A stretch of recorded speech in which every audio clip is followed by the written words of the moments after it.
रामकृष्ण हरी मंडळी. आज आपण एक छोटासा श्लोक पाहणार आहोत. पंचतंत्रामधला आहे हा श्लोक. मधली शेवटची ओळ आपल्या सगळ्यांना ओळखीची आहे, पण त्याच्या आधीचा श्लोक आपण काही पाहिलेला नाही. तर आपण पूर्ण श्लोक आधी वाचूया. आत्मनो मुखदोषेण बध्यन्ते शुकसारिकाः बकास्तत्र न बध्यन्ते मौनम सर्वार्थ साधनम. आता तुमच्या लक्षात आलं असेल की मौनम सर्वार्थ साधनम हे आपण नेहमी ऐकलेलं आहे, पण ते कुठे आहे हे आपल्याला माहित नव्हतं. ते आपल्याला आज कळणार आहे की पंचतंत्रामधला हा श्लोक आहे. त्यातला आपल्याला फक्त एक कडवं माहित होतं, त्याच्या आधीच्या गोष्टी आहेत त्या माहित नव्हत्या. त्याचा अर्थ आपण पाहूया.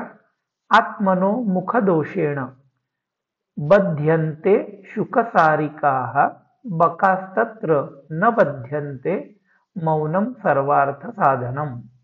आत्मनो म्हणजे स्वतःच्या, मुखदोषेण आपल्या जास्ती बोलण्याच्या सवयीमुळे, बध्यन्ते शुकसारिकाः पोपट आणि मैना ह्या बध्यन्ते म्हणजे पकडले जातात.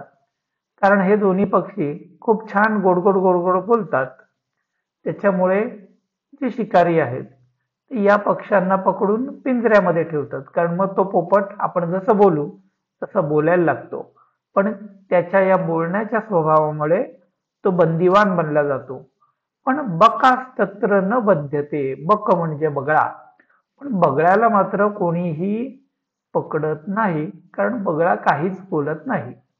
त्यामुळे मौनम सर्वार्थ साधनम असं म्हटलं जातं की त्यामुळे मौनामुळे बऱ्याचशा गोष्टी साध्य केल्या जातात. आता इथे बगळा सुद्धा हा त्याच्या न बोलण्याच्या सवयीमुळे काही शिकाऱ्यांकडून पकडला जात नाही.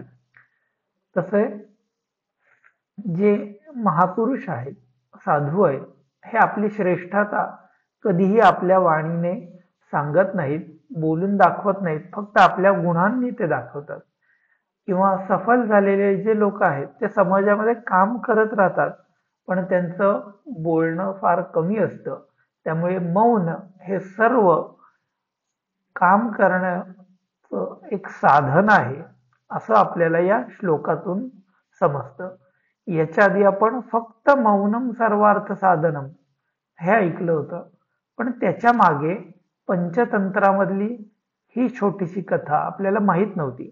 ती आज तुम्हाला माहिती झाली. ही सर्वांपर्यंत पोचवा. आपला धर्म संस्थापनार्थ हा चॅनल आहे, त्याला सबस्क्राईब करा, लाईक शेअर कमेंट करा.